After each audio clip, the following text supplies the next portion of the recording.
and just go over real quick. If you have any technical problems or any general questions, please use the chat and someone will get back to you. These next two sessions are going to lead right into one another, so you don't have to leave the Zoom and come back. This will be the 25th anniversary and our fresh perspective, so you can just stay put. Okay, and now I'm going to hand it over to Kathy Klein, PDE's Executive Director, to start our session today. Kathy?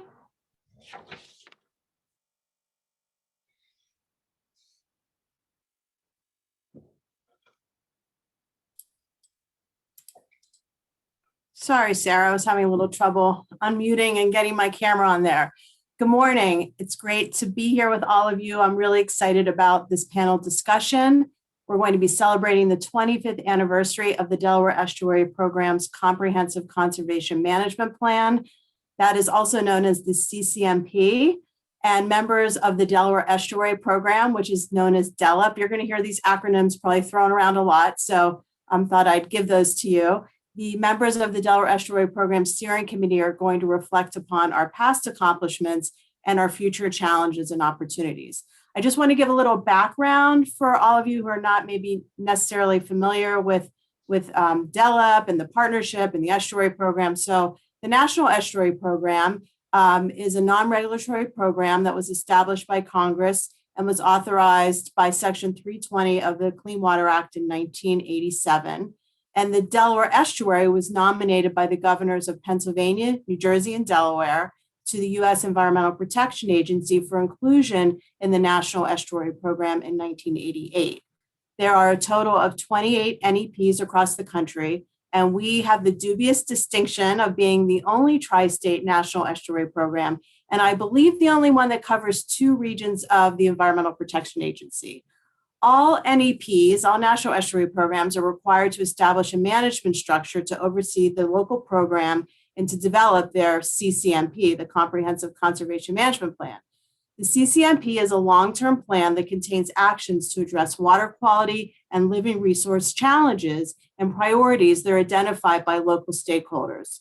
The Delaware Estuary Program's first CCMP was completed in 1996, and then it was revised in 2019.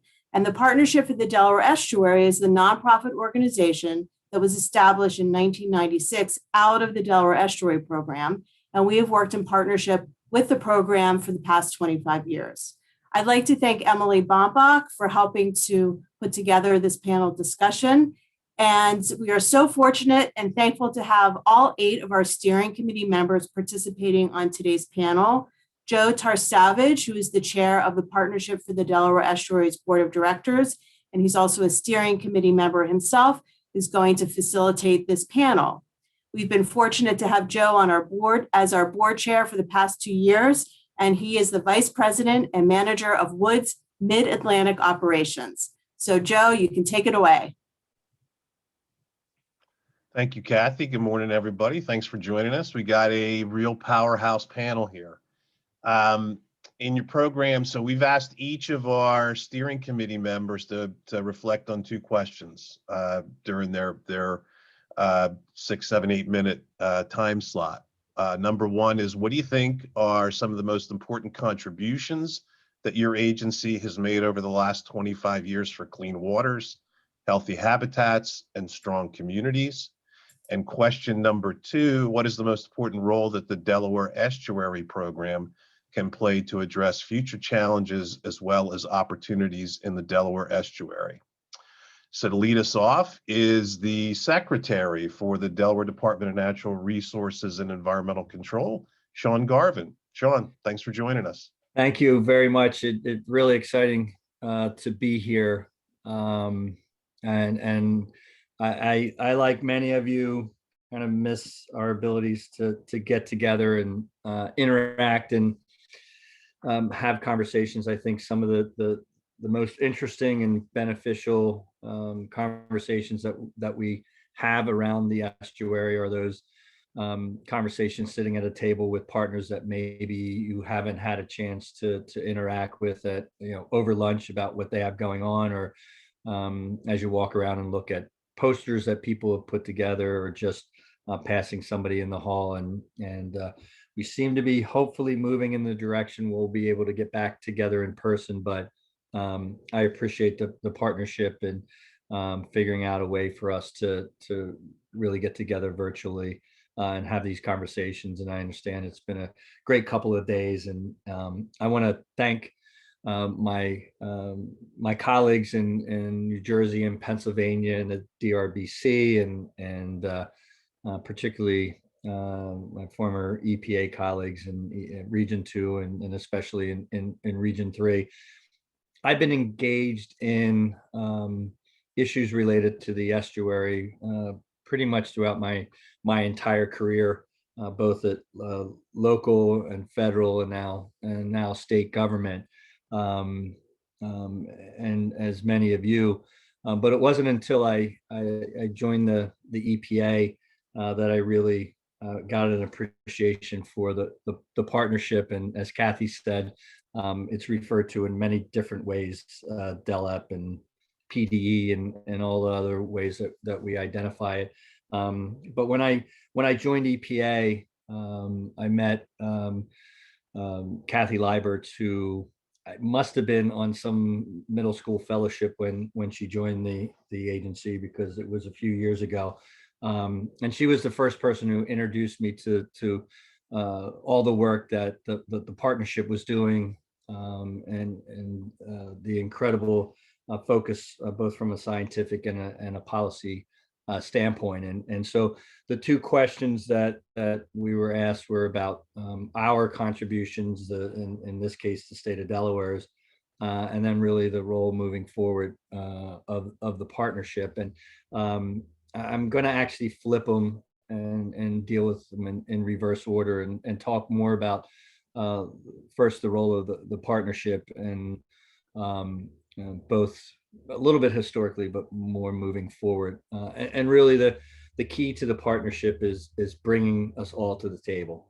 The various states, and as Kathy pointed out, and it has been a struggle at some points, the fact that it crosses over into two EPA regions, but it has been an effort and a really a phenomenal effort of getting us all to the table, and having us focus on what truly is important. And many of you have heard me say the struggle that we have as it relates to the Delaware Estuary, which is different. Delaware has the benefit of being covered by two estuary programs and one great water body. And so all of the state of Delaware has some of these partners, but when you talk about the other bay, and then you talk about the inland bays, there is one context that people look at that. And when you mention the Delaware Estuary, people think, as I'm known to say, of the I-95 for ships, and they focus just on kind of that piece of it. And what has happened over the last 25 years, and particularly the last, I'd say 15 years, is kind of changing that dynamic and the focus on really what the Delaware Estuary is and what the importance is to the people of the region, and how we play a role in protecting it, but also, and probably more importantly, how we benefit from it. And so I think moving forward, the role of the partnership needs to be continuing to have that focus. But the other piece that we have, and there's been a lot of talk at many levels, and I commend the partnership, the board, the steering committees, for the focus on environmental justice, and how do we connect our citizens to the resource, so that they can take advantage of what it offers, but as importantly, they have an appreciation on why we need to take steps to protect it and to address it.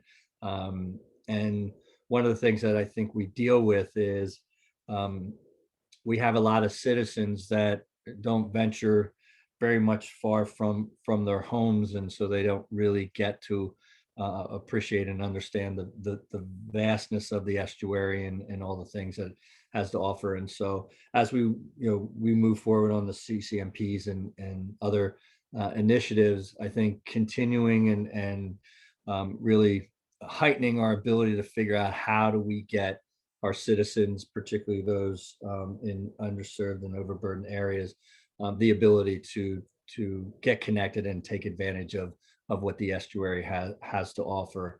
And then the continuation, I think, importantly, of keeping us all at the table. I have, wherever I've been, Newcastle County,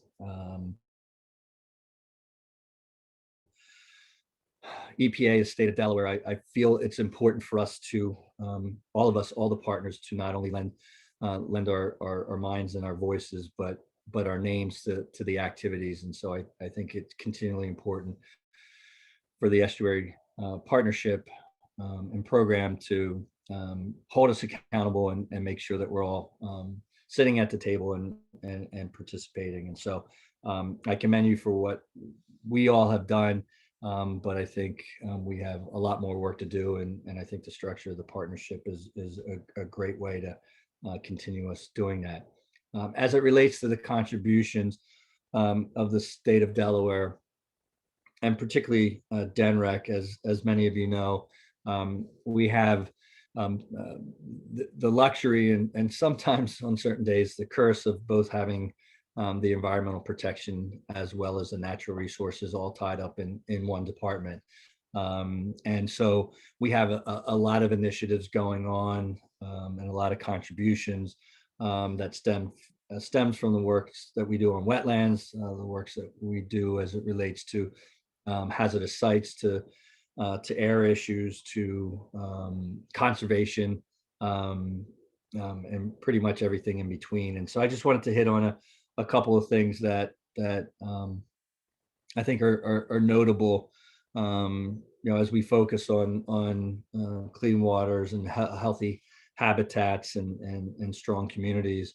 One is our WATAR program, which is our watershed approach to toxic assessments and restoration. And many of you may be aware of that effort, but Hey, Sean, I yes. apologize for interrupting, but we're getting close to 8 minutes, so I'll ask you to wrap it up quickly. Okay, that's not surprising. So WATAR, some of you know the work we've done on Mirror Lake. We've been doing a lot of work on the A ditch, which is a little tributary that goes in the Christina River, in which we have introduced inoculated activated carbon pellets to deal with PCBs. Many of you, if you ever heard me speak, recognize the fact that Delaware is the lowest lying state in the country. And so a lot of work that we have on climate change and our work with our local communities, wetlands, our restoration efforts as it relates to oysters and estuaries and water quality. And so pretty much every day the work that we're doing is making contributions to our overall efforts on the estuary. And then just the last thing I'll mention, and then I will shut up, is our Bayshore initiatives and the work that we have going on in protecting wetlands and habitat and structures, as well as beach replenishment along those. And so with that, I just want to thank everybody for their participation and great work, continued work by all of you. Thanks, Sean. 8 minutes is tough. I appreciate it. Just a reminder, I didn't mention this at the outset, there is a Q&A box. I'm not sure if we'll have time for questions at the end, but if things pop up, please type them in the Q&A box, and if we have time, we'll get to them. Next up is Bruce Friedman. Bruce is the Director of Water Monitoring and Standards for the New Jersey Department of Environmental Protection. Bruce, you ready to go? Yeah, I think so. Good morning. My name is Bruce Friedman. I'm the Director of New Jersey's Division of Water Monitoring and Standards. It's a pleasure to be with you all here today, discussing the important work being done across the Delaware Estuary. And it's great to know that this vital work is continuing to get done, even though we're in the middle of a pandemic. I'd like to thank Kathy and Joe, as well as all the hardworking staff with the Partnership for the Delaware Estuary, for putting this event together. This March marks a year that most of us have been working from home. It also marks probably the first time I've worn a tie in a year. We've all gotten used to the virtual meetings, and in some ways they're easier, but I do miss being able to connect with my colleagues. However, putting an event like this together, even virtually, is difficult, and my thanks to all of you for making this happen. And while we must remain virtual, at least for a little while longer, I think we can agree it's more important than ever that we get together to share information, success stories, lessons with each other about protecting the Delaware Estuary and identify opportunities for continued collaboration. Over the last 25 years, New Jersey and its partners have achieved some major successes in restoring and protecting the Delaware Estuary, and I want to go ahead and mention some of those today.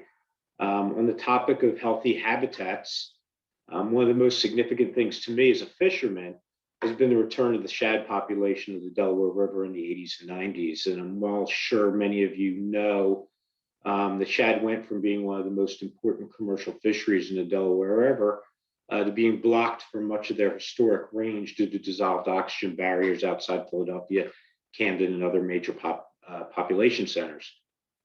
Over the last 25 years, New Jersey's been actively working with partners such as DRBC, partners in Delaware, Pennsylvania, Philadelphia, and a lot of partners here in New Jersey to restore water quality in the lower Delaware River to support the maintenance and migration of aquatic life, and leading efforts to tackle DO impairments through the upgrading of wastewater treatment systems, the development of combined sewer overflow permits, green and gray infrastructure mitigation strategies, and long-term control plans. As a result, we're starting to see the shad runs, or we saw the shad runs return to the upper Delaware as early as the 90s. More recently, New Jersey has worked with state, federal, local, and nonprofit partners to fund dam removals on key Delaware tributaries to help the shad reclaim even more of their former migration beyond the main stem. One of the New Jersey's largest successes on this front was the removal of the Hughesville Dam on the Musconetcong River in the summer of 2016. This effort was funded in large part by NRD funds provided by DEP and the U.S. Fish and Wildlife Service. By the summer of 2017, the very first year after the dam removal, federal and state biologists confirmed the presence of migratory shad upstream of the former dam site, and that was the first time they've seen it in about a century. We think that successes of the pollution controls on the main stem and habitat restoration in the tributaries is a perfect example of what's possible through sustained partnerships between federal, state, local, public, and private partners. At the same time, New Jersey's been restoring waterways in the Delaware watershed. We've also been advancing clean water by evaluating the policies we use to protect water quality improvements. In 2002, New Jersey took a look at the anti-degradation policies in our surface water quality standards to identify ways we might extend our highest anti-degradation protections, known as Category 1 status, to additional waters that warranted protection. New Jersey adopted new definitions for exceptional ecological significance, exceptional fisheries resource, exceptional water supply significance, which set the designation criteria for Category 1 protections. 20 years later, that work's still paying off as we just recently upgraded 600 river miles in New Jersey to Category 1, protecting exceptional fisheries resources, endangered aquatic species, and unimpaired macroinvertebrate communities. As part of that C1, excuse me, my dog.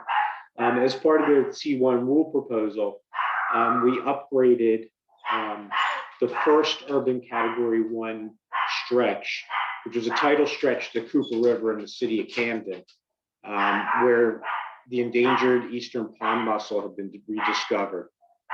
Excuse me for 1 second.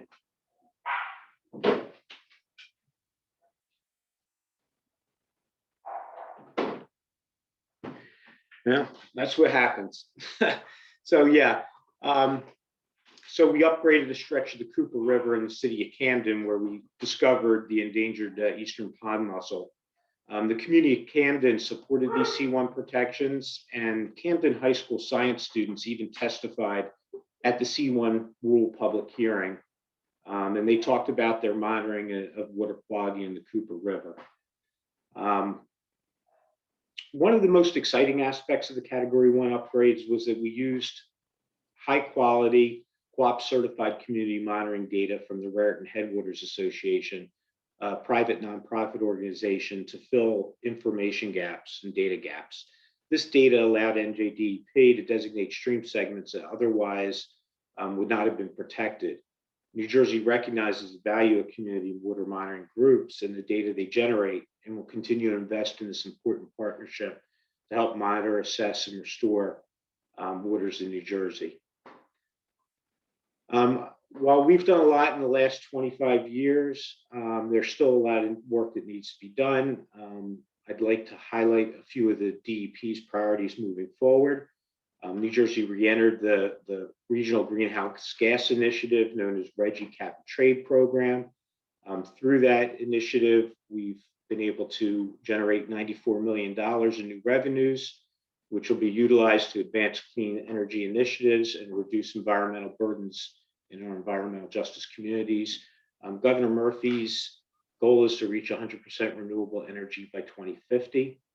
Hey, New Bruce, Jersey, you got a little less than a minute left. okay, all right. So New Jersey's also undertaken major regulatory reform package, which we call NJ Pact, to protect and mitigate against climate change. To help ensure coordination between our land use and water programs, we've undertaken a targeted reorganization to bring our land use and water resource management programs in closer alignment. Placing these functions under one roof and fostering better communication will ensure that development projects and land use planning is done with an understanding of how it impacts water quality.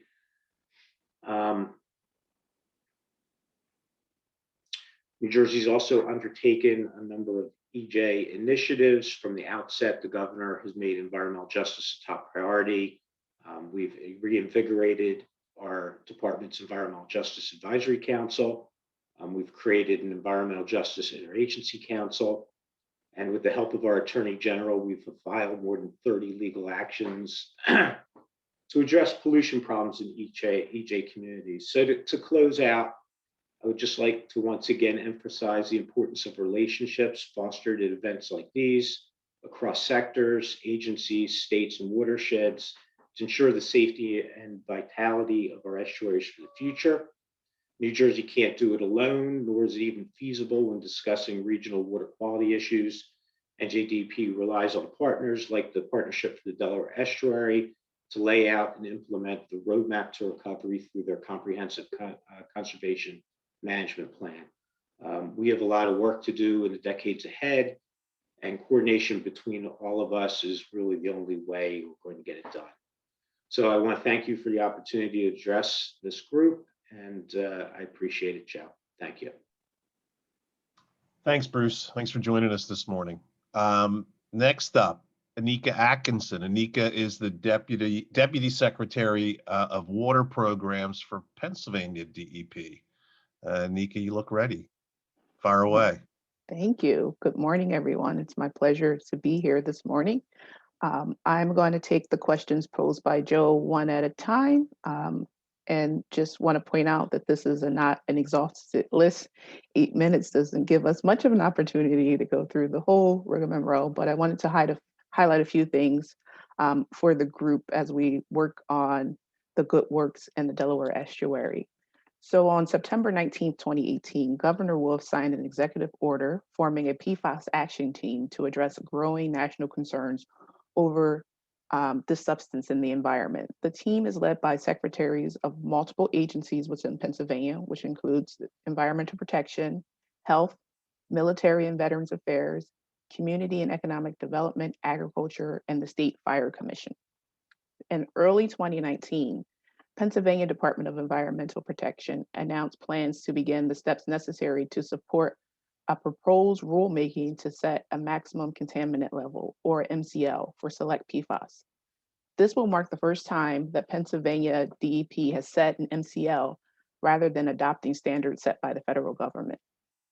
To assist with this endeavor, PADEP contracted with a team at Drexel University in December of 2019. Additionally, a PFAS sampling plan was developed to test public water systems across the Commonwealth in order to identify systems with elevated PFAS levels in drinking water. This plan was completed in April of 2019 and can be found on PADEP's website. Sampling of approximately 400 sources, which with about 100 being conducted in the Delaware Basin, was completed in January of this year, and the results will be posted to the Pennsylvania DEP's website after all the results have received quality assurance and quality control confirmation. To complement the drinking water efforts, a single round of PFAS data collection at each of the 178 Pennsylvania Water Quality Network stations was conducted in August and September of 2019, which included all 34 locations in the Delaware River Basin. The sample results and subsequent draft report is expected the first quarter of this year. PFAS work and sampling efforts are ongoing, with PFAS monitoring added to the routine Water Quality Network monitoring for 2021, which includes the Neshaminy and Wissahickon stations. As new information becomes available, again, it will be posted on Pennsylvania DEP's website. The Schuylkill River, which we know is a tributary to the Delaware, has been degraded by abandoned mine drainage and listed as impaired. As a result of this listing, a plan was required to be developed that provides a roadmap to restore the waters. The plan identifies the amount of pollutant that the water body can assimilate and still meet our water quality standards. The parameters of concern that were identified are metals, low pH, suspended solids, and siltation. The Commonwealth has conducted numerous studies of the potential stressors and invested significant resources over the last several decades to address this problem. Improvements to the watershed were accomplished through working with contractors to fill in numerous strip mining locations, as well as plugging of mine drainage discharges. Other projects consisted of construction of sediment basins, temporary dams, impoundment basins for the disposal of dredge material, etc. Additional enhancements were also made to the treatment of sewage discharges that contributed to water progress over the last several decades. And we are pleased to report that in 2010, a section of the Schuylkill River was removed from the impaired list. Pennsylvania DEP recently completed a qualitative survey of the spatial extent of freshwater mussel beds in Pennsylvania's portion of the tidal Delaware River using side scan sonar imaging and underground video.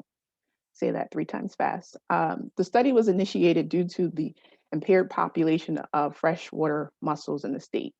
Efforts are underway to reestablish mussel populations in watersheds where the populations are severely impaired or where they are thought to be eliminated. Remaining mussels are at risk for disturbance due to human activities, and if their locations and bed status continue to be unknown. If we adequately document their bed locations, it can inform future targeted activities.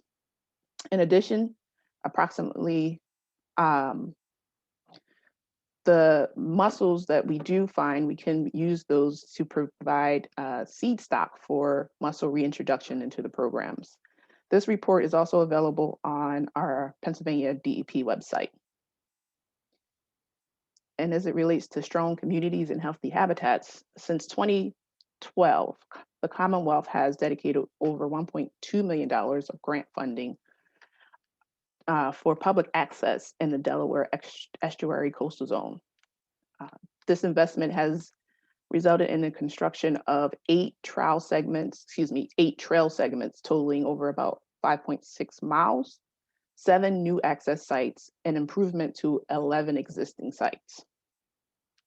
Over the decades, the Commonwealth has provided approximately $1.8 million for development enhancements to the East Coast Greenway, which connects 15 states, 450 cities, and over cities and towns for over 3,000 miles from Maine to Florida. This provides safe walking and biking routes through the country's most populated corridors. Greenway routes through Pennsylvania allows for travel along the Schuylkill River banks into downtown Philadelphia. Question number 2. What is the most important role that the Delaware Estuary Program can play? Climate change will present many challenges that are yet unknown. A priority of Pennsylvania is the implementation of the Pennsylvania Climate Action Plan. The plan is updated every 3 years and is currently under revision. Several of the issues related to climate change that are unique to coastal areas are coastal resiliency, including coastal flooding, sea level rise, increased climate, and precipitation extremes, and potential for degraded water quality in the tidal freshwater portion of the estuary. The increased frequency of extreme rain events, often associated with climate change, will make the task of addressing urban stormwater and non-point source pollution even more challenging. The plan recommends 19 overall strategies and 100 actions in multiple sectors, including energy, transportation, and recreation.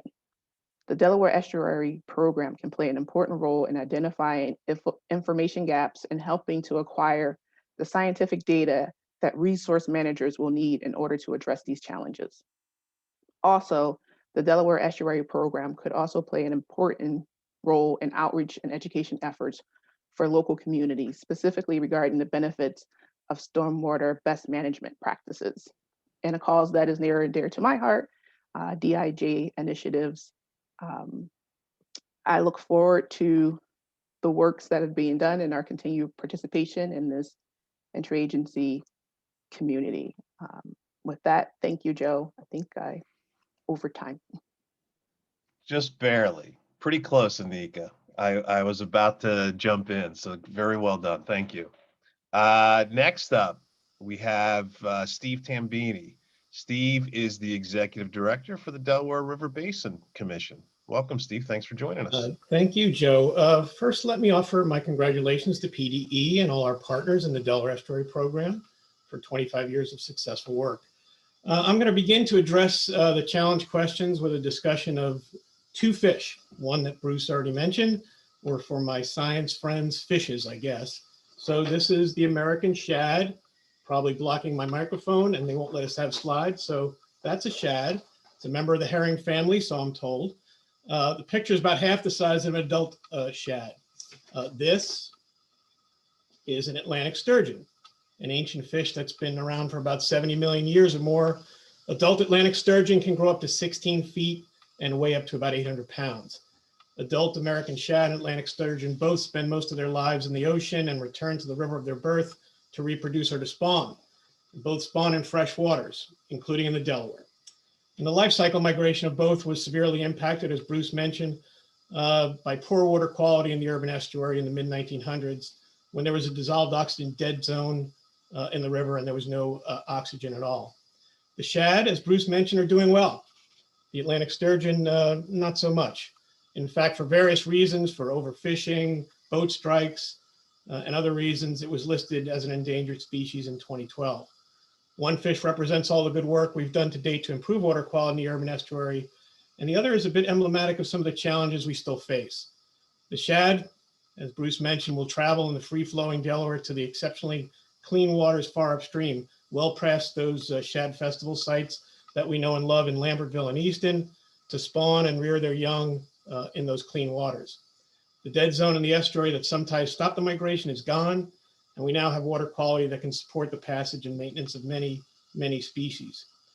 The successful achievement has been well documented in plans like the CCMP. It's been rightly celebrated, including last year when American Rivers claimed the Delaware as its River of the Year.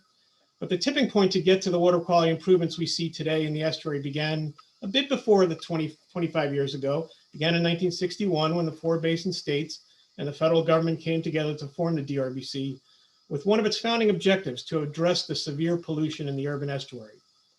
And together we also can witness the visible and the measurable successes achieved. Not only do we see adult shad populations on the rise, we catch and we count near record numbers of juvenile shad returning to the ocean each fall when the river waters get cooler. The urban estuary is no longer dead.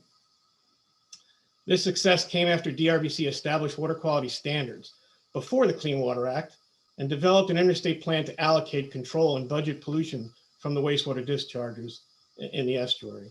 The plan that's still in use today has been codified as DRBC regulation, really allowed this river and this estuary to speed out of the gate towards improvement once the Clean Water Act was passed and the massive federal funding was provided for wastewater treatment. My colleagues and their agencies who've joined me on this panel and the dischargers like the Philadelphia Water Department all share credit for executing the plan and significantly improving the quality of water in the estuary for shad, for other aquatic species, and for us. But as I said, our work is not quite complete, and the story of the Atlantic sturgeon and some other sensitive species tell us why. Unlike the shad, the Atlantic sturgeon spawn and rear their young in the estuary, specifically in the challenging urban estuary from about Trenton to Wilmington. An early life stage sturgeon can be sensitive. It can be sensitive to salinity, to lower concentrations of dissolved oxygen, and to higher temperatures. All 3 of those factors, especially during the warmer months, are also dependent upon having enough freshwater flows coming into the estuary from the non-tidal parts of the river. And having enough freshwater flows, especially during dry periods, requires being able to release water stored in upstream reservoirs for that purpose. The natural systems and the built systems are connected. Add the known threat from sea level rise on the location of the salt front, the potential need for additional freshwater flows, and you can see where this is going. It's not necessarily going to get any easier.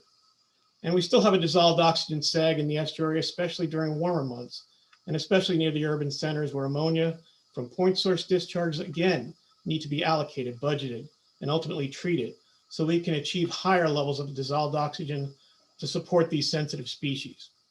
In 2017, the DRBC commissioners approved the next chapter of collaborative science work with our co-regulators and with the basin community. This ongoing project looks to increase the current dissolved oxygen water quality criteria to something higher to support cleaner and healthier waters. And as you know, at DRBC and as water managers and stewards, we don't just make these improvements for 2 species of fish. Clean waters mean stronger communities and economic vitality. The transformation over the past 25 years and longer has been amazing. In the past, pollution drove land planners to hide the river and reserve the waterfront for industry and commerce and even prisons. Now on both sides of the river, people have returned to live, to enjoy, and to build businesses. Camden truly is rising and its waterfront transformation is incredible. Philadelphia is finding more and more positive ways to reconnect to the Delaware and its largest tributary, the Schuylkill. And those are just marquee examples of how achieving clean water through programs that provide measurable and positive change benefits the environment and the economy throughout the region. Over the past 25 years plus, DRBC and its state and federal partners have supported clean and sustainable water objectives in the estuary. And as documented in the CCMP, here's just a few more examples. DRBC's groundbreaking and collaborative program to address PCB contamination in the estuary has resulted in significant reduction in PCB loadings and the easing of fish consumption advisories in 2 states. DRBC's Special Protection Waters program has kept clean waters clean in the non-tidal Mainstep River, and this has resulted in numerous clean water benefits for the estuary as well. DRBC since the 1960s has been running a boat run to monitor and assess the water quality in the Delaware River estuary. And DRBC manages the location of the salt front in the estuary under a comprehensive and regulated flow and drought management plan. This basin and this watershed is so fortunate to have the energy of so many caring stakeholders, which speaks well for the future, even with the climate challenges we discussed at yesterday's forum. However, for far too long, we've not fully included the full spectrum of diverse views from the 13 million people that share our waters. The DRBC is committed to hear from all voices, including overburdened communities and communities of color, and ensuring that the water users of the basin share equally in the benefits and stewardship of our shared water resources. We all have the opportunity to do better, and we know we have more work to do. About a minute left, Steve. Sounds good. Before he was president, Joe Biden once said, "Show me your budget and I'll show you your values." One of our continued challenges as a commission, as an estuary program, as a watershed, and as a basin community is to properly fund and resource our priorities. Science will continue to drive us to better understand our water resource problems and to develop new solutions. Right here in the estuary, addressing bacteria from CSOs, nutrients and ammonia from wastewater discharges and non-point sources, sea level rise, salinity control, calls for a fully funded DRBC, funding for our estuary programs, and the future federal funding potential that Colin O'Mara discussed at this Science Summit on day one and more. The DRBC and the Delaware Estuary Program have been a model for achieving science-based collaborative results to manage, protect, and improve our shared water resources. Once again, I want to thank our estuary program partners. I look forward to working with all of you throughout the basin community to meet the challenges for many more successful years. Thank you. Thanks, Steve. Up next, Mark Camerata. Mark is the Deputy Water Commissioner for Planning for the Philadelphia Water Department. Mark. Excellent. Thank you so much. Really appreciate the opportunity to speak, to be able to represent the water department, and to be joined by phenomenal members of the committee and fellow panelists today. I thought it's important to give a brief background on the Philadelphia Water Department. I think will frame in context some of the things we've done within the region and to try to improve the estuary over the last 25 years.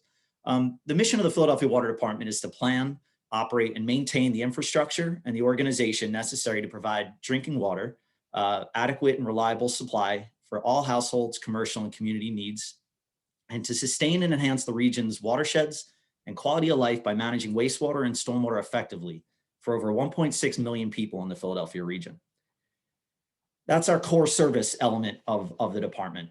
But in fulfilling our mission, I think it's really important to mention that the utility seeks to be customer-focused, delivering services in a fair, equitable, and cost-effective manner with a commitment towards public involvement. We've served this region for over 2 centuries, and the utility's vision for the future includes an active role in the economic development of Greater Philadelphia and a legacy of environmental stewardship. I mention this to say that our goals clearly align with the goals of the Estuary Program and those that have been identified in the CCMP for clean waters, healthy habitats, and strong communities. As Steve just mentioned, I think we can all realize a thriving estuary allows for a thriving region and a thriving city of Philadelphia. And a thriving city allows the water department to fulfill our water resource management responsibilities and fulfill them well. So the most important contributions I think our agency has made over the last 25 years for the goals of the CCMP, I think can best be expressed by a few examples of some water department initiatives that really focus on source water protection, stormwater management, and wastewater planning that all have one central theme: the true importance of recognizing the overarching goal of the Safe Drinking Water Act and the Clean Water Act programs, and the need for collaboration. You're gonna hear me say probably the word collaboration 10 times in the next 7 minutes. There is a vital connection between what happens upstream in our communities, what happens within our city, and its connection to our downstream communities. So I wanted to give a few examples of some source water protection initiatives that date back to the early 2000s.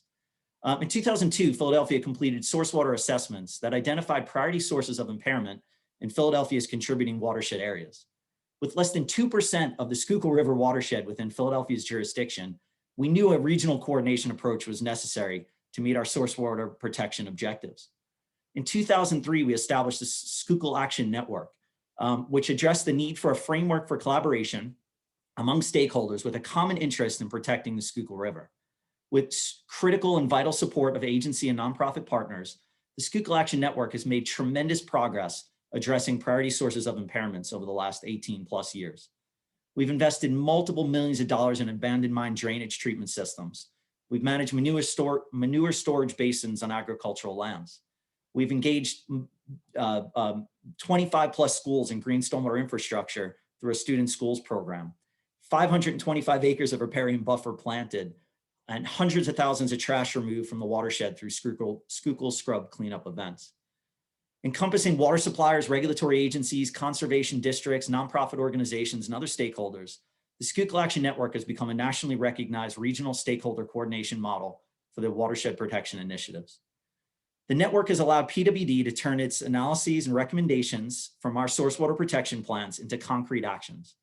And after 18 years, the Schuylkill Action Network continues to be a model of successful collaboration and a key mechanism for carrying forth the goals of our source water protection program for the 1.6 million people we serve in our region. PDB has also been a funder for the Schuylkill River Restoration Fund, which has been a critical public-private partnership used to leverage resources to improve water resources on the ground with environmental projects. Since its inception in 2006, the Restoration Fund has distributed more than $4.2 million for over 120 environmental improvement projects in the Schuylkill watershed. PDB is also the proud owner of the Delaware Valley Early Warning System, which is an emergency water quality notification tool that facilitates response actions among surface water users in the region. The early warning system was launched as a fully operational system in 2005 and continues to act as an effective emergency communication tool. With over 450 early warning system users representing 55 agencies, we've been able to share information on north of 500 water quality events and have the ability to better protect the water supply of over 6.8 million people in the area. Give a stormwater example of collaboration. In the early 2000s, PWD embarked on an integrated watershed management planning program focused on the Tookonee Creeks and Cobbs Creek watersheds in our region here, and really established a foundation for collaborative stormwater planning that expanded to include adoption of Act 167 plans and stormwater best management practice implementation in our regional watersheds. This led to a groundbreaking combined sewer overflow long-term control plan update known as Green City Clean Waters in 2011, which was a 25-year multi-billion-dollar plan to leverage investments in traditional infrastructure with significant investments in green stormwater infrastructure, utilizing sound, solid stormwater regulations to cover new and redevelopment that incentivize stormwater management controls through grant retrofit programs, and a significant investment in public retrofits to manage stormwater using nature-based practices. PWD maintains an active community of practice in the design, construction, and maintenance of green stormwater infrastructure, and obviously could not deliver the ambitious goals identified in the program without vital support of nonprofits and advocacies like the Sustainable Business Network, Nature Conservancy, PEC, Trust for Public Lands, NRDC, Penn Future, I can go on, with our strong academic community, Villanova, Drexel, and Penn, to name a few, with our partners in the regulatory environment like EPA, DEP, DRBC, and the help of philanthropic organizations. I'll leave one more collaboration example here focused on wastewater. The DRBC resolution of 2017, which authorized DRBC to evaluate the attainability of potential dissolved oxygen criteria within the estuary, specifically committed the water department to early action. And the early action included PWD spearheading the dissolved oxygen partnership with water pollution control plants located in the Delaware Estuary. The DO partnership is a collaboration framework for municipal dischargers to have a unified voice and message. And with a mission to collaborate and improve DO in the Delaware Estuary, PWD oversees facilitation of this partnership to discuss common interests and goals and present on low-cost, science-based wastewater treatment plant related alternatives. The group is made up of 10 entities representing the 12 biggest discharges to the estuary. And our service area, included in the DO partnership, covers millions of wastewater customers in the Philadelphia, Camden, and Wilmington region. So to address what the most important role of the Delaware Estuary Program can play in the future challenges, as well as opportunities in the Delaware Estuary, I think PDE has a unique role of being the advocate and fundraiser for the estuary. They can connect estuary partners to the science, they can guide investments, and they can drive innovative solutions to manage water quality of the Delaware Estuary. Stakeholder collaboration, as you've heard me mention a few times now, is necessary to meet our current and future regulatory obligations. We've seen demonstrated success of the Schuylkill Action Network over the years and would like to apply that model to the lower Delaware to create a similar partnership framework to support Safe Drinking Water Act priorities. I think PDE can continue its vital support of the Aquatic Research and Restoration Center, the ARC, lending its scientific expertise in freshwater mussel ecology and living shorelines installations to advance restoration projects and ecosystem service research. As you heard, estuary protection obviously is undoubtedly linked to our ability as a water, wastewater, and stormwater utility to provide infrastructure. PWD can work with a diverse network of stakeholders and promote partnerships to create additional infrastructure funding opportunities to best address those goals in the CCMP and the goals of the water department and the goals of the region. That's it. Thank you. Thank you, Mark. Couple more speakers to go. Up next, Javier Laureano. Javier is the Water Division Director for EPA's Region 2. Javier, you're on. Hi, good morning. We congratulate the partnership for the Delaware Estuary on its 25th anniversary and appreciate the heart, vision, and energy that the staff always brings to the program. This type of constructive engagement and community-focused cooperation is the hallmark of our success. We work with local, state, and federal partners across both public and private sectors. Working with our colleagues from New Jersey and all of you over the past 25 years, we continue to make important progress for the health of our estuary. There are many examples of that work, including our actions that support improving water quality, supporting the much-needed resiliency of our habitats and communities through water-based and green infrastructure, and preventing land-based contaminant from entering the waterways, and so much more. As Kurt Johnson of Save the Sound likes to say, large populations with a lot of water under stress. And here we are too. EPA Regions 2 and 3, along with the RBC and the states, have been working very closely over the past few years to complete the final draft of the Stage 2 Delaware PCB TMDL. This has been a very collaborative effort and follows up on an extremely successful Stage 1 effort, which has resulted in very significant load reductions of PCBs to the river and estuary. Region 2 continues to work with all the states in the basin, and Region 3 on DRBC's various committees addressing issues related to the health of the watershed. Past results from these collaborative efforts include the initial development, subsequent update, and adoption by the RBC and the basin states of consistent water quality criteria for toxic pollutants, which are protective of human health and aquatic life. Current and future efforts include the development of numeric nutrient criteria, the potential upgrade of uses of better protect aquatic life in certain portions of the estuary, including protective dissolved oxygen criteria, and the re-evaluation of recreation uses and pathogen criteria in certain portions of the estuary. Region 2 is also working with New Jersey DEP in appropriate municipalities to develop long-term control plans to address impacts from combined sewer overflows, or CSOs, from cities such as Trenton and Camden. We also work with Camden to highlight critically important green infrastructure in Jersey Waterworks Green Streets case study. Our permitting program is critically important pathway to reducing water quality impacts from heavy rain events, and we are committed to working with New Jersey DEP on the development of stormwater permits that help protect the estuary. And we have coordinated with EPA's Office of Research and Development to fund several projects carried out in collaboration with the Partnership for the Delaware Estuary. They are related to the importance of reef mussels in salt marsh climate adaptation, the advantages of living shorelines along the edges of eroding wetlands and shorelines, and a survey of the diversity of the benthic community in Delaware Bay.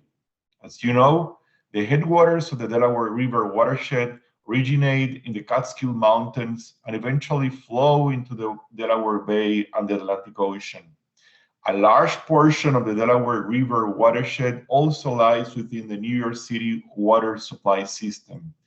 EPA staff have worked closely with New York City and other local partners to help it develop a filtration avoidance determination, or FAD, for the New York City water supply system, which requires implementation of numerous on-the-ground best management practices in order to keep pathogens and nutrients out of the water supply system.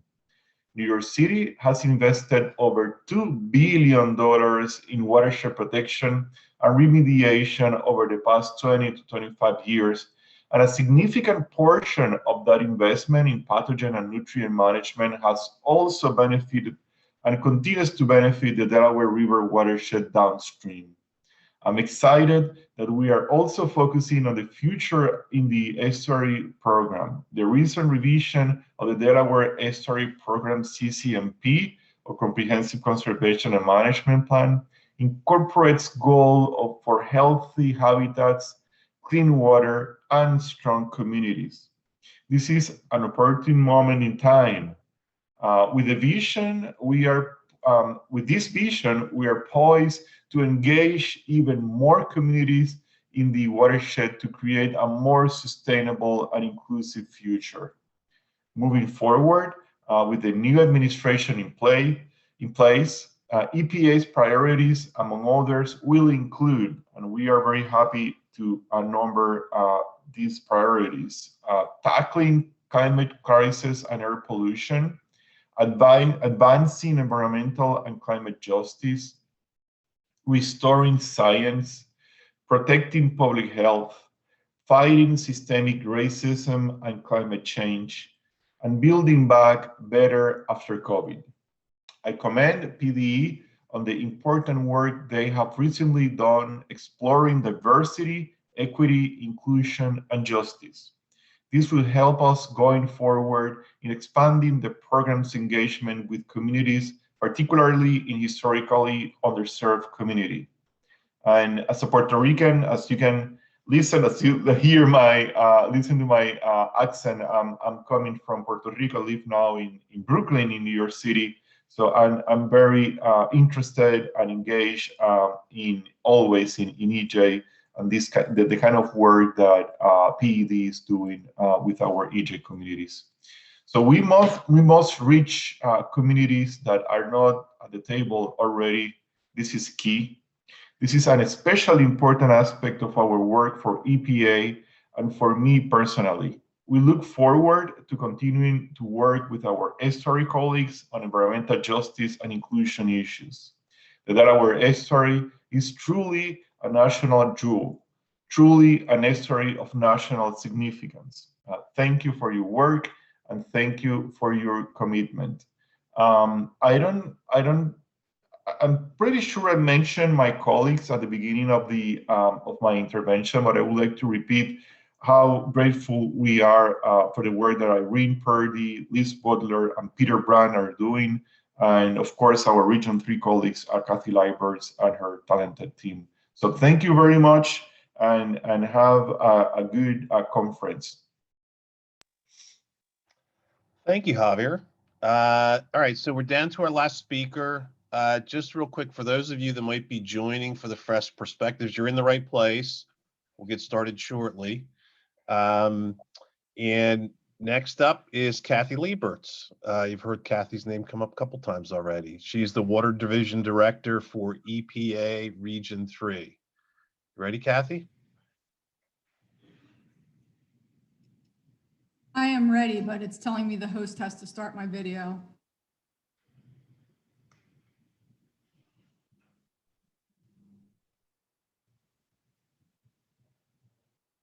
Okay, can you guys see me now? Yes, look good. All right, Yep. Thanks, Joe. And it's actually Kathy Leiberts, but Leiberts is definitely not the worst thing I've been called even today. So thank you for the introduction. I just want to say, first of all, thank you for the invitation and congratulations to the Partnership for the Delaware Estuary for this conference. As some of you may know, and many of you have heard me mention about 1,000 times already, I've worked on and off in the Delaware Estuary programs I checked my resume when the 25-year question came up, and I started my position as the Delaware Estuary Program Coordinator actually 24 years ago this month. Still continues to be my favorite position ever. And congratulations to those of you who are spending your time full-time in the Delaware Estuary. As I like to say about many of our jobs, we don't have to do this, we get to do this. And I feel very fortunate to have been part of this for a long time. One thing that came to me when I was trying to come up with the focus for today's talk was, what have you done for me lately, EPA, in the past 25 years?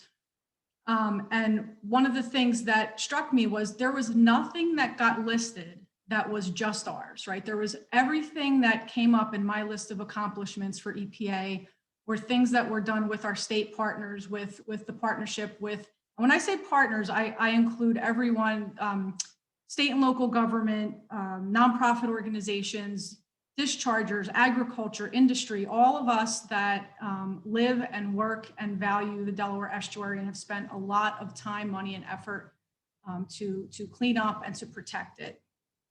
We all have the same goals in mind: clean waters, healthy habitats, and strong communities, which is the focus of today's discussion. I want to, and also a personal thing for me, I've grown up my entire life and for many generations sort of dead center within a mile of both the Schuylkill and the Delaware.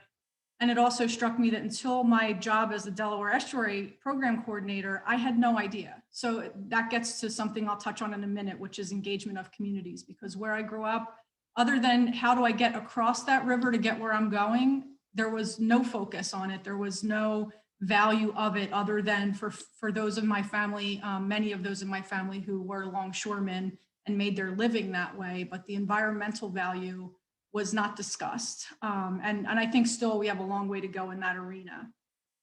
So I want to group this in three separate parts: regulation and policy, funding, and partnerships. And for those of you, and including Javier, who mentioned your teams by name, I always have these panic moments of like, I'll never get to the Oscars. So like forgetting someone's name. So let me start out by saying thanks to everyone at EPA and in the States and at the partnership and our other partners who've worked to put this conference together. It's been great.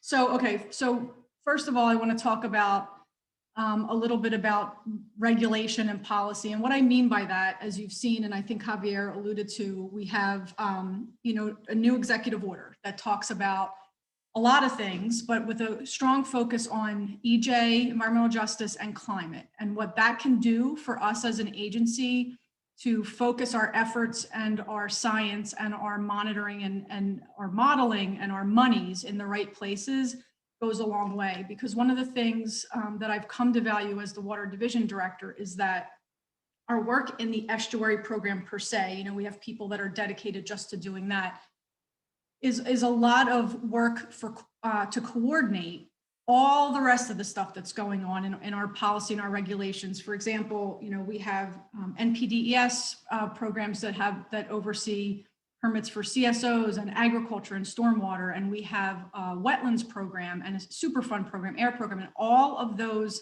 hundreds of other people in our regions and at EPA and in the states are working together to implement their policies and programs that are helping to clean up the estuary. And someone else, I think it was the Water Department, touched on development of standards, clean water standards, drinking water standards. All of this helps support the Delaware Estuary and our local communities.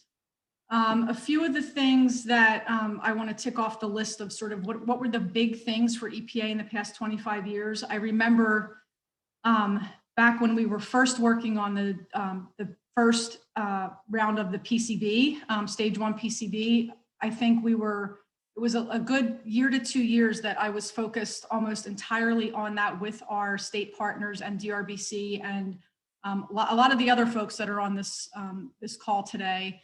And that was a big accomplishment, as DRBC mentioned. Because of that focus, it has significantly reduced PCBs and therefore affected the need for fish consumption advisories. In addition to things like that, one of the things that EPA has been working on for a while and ongoing is how to better integrate environmental justice considerations into all of the work that we do. And we worked with the partnership last year, and thank you for the invitation on that, to go over the history of EJ and a tool we call EJ Screen, and also perspectives on the Chester, Pennsylvania EJ study. Let's see what else. In addition to the EJ Screen tool, which sort of helps us focus our efforts in communities that are most at need for our focus, we're researching and developing tools on climate change. Our our Office of Research and Development, I'm going to read this name because I always forget it. Let's see. EPA's Adaptation Resource Center, called ArcX, is an interactive mapping resource to help local governments effectively deliver services to communities.